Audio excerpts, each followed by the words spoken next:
उत्तराखंड में UCC uniform civil code से जुड़ी एक बड़ी खबर सामने आ रही है, जहां पर लिव इन रिलेशनशिप में रहने वाले जोड़ों के नियमों में नए संशोधन किए गए हैं।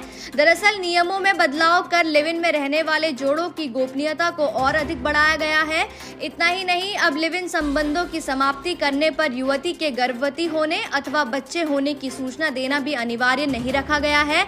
इसके अलावा अन्य नियमों में भी बदलाव किए गए हैं। गौरतलब हो कि उत्तराखंड में इस वर्ष फरवरी 2025 से समान नागरिक संहिता लागू हो चुकी है, जिसके तहत लिव इन में रहने वाले जोड़ों समेत अन्य लोगों के लिए भी कुछ विशेष नियम कानून बनाए गए हैं।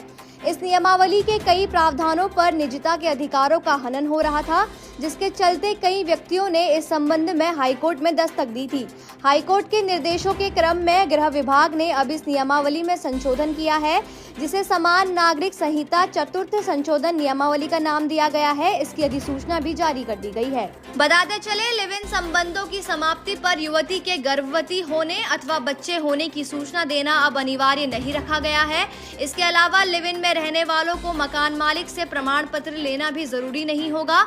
इतना ही नहीं, बल्कि नियमावली से अब वैवाहिक पंजीकरण के लिए आधार कार्ड की अनिवार्यता को भी समाप्त कर दिया गया है। 21 वर्ष से कम उम्र वाले बालिगों के माता पिता या अभिभावकों को सूचना देना जरूरी नहीं। विवाह पंजीकरण के बाद किए गए धर्म परिवर्तन की सूचना देना भी जरूरी नहीं।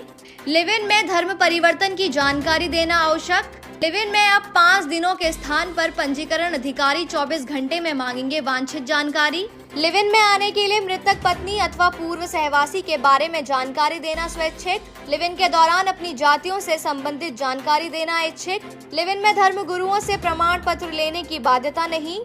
लिव इन में पंजीकरण के लिए आधार नंबर के OTP को भरने की अनिवार्यता भी समाप्त। लिव इन में पुलिस द्वारा जांच की व्यवस्था समाप्त। अब विवाह पंजीकरण के लिए आधार कार्ड के साथ ही passport, voter ID card, ration card, PAN card, driving licence व केंद्र या राज्य सरकारी जारी वैध अन्य पहचान पत्रों का भी इस्तेमाल किया जा सकेगा।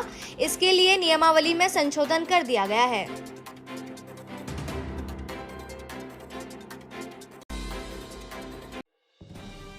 बने रहिए पहाड़ से मैदान की हर खबर के लिए देवभूमि दर्शन के साथ।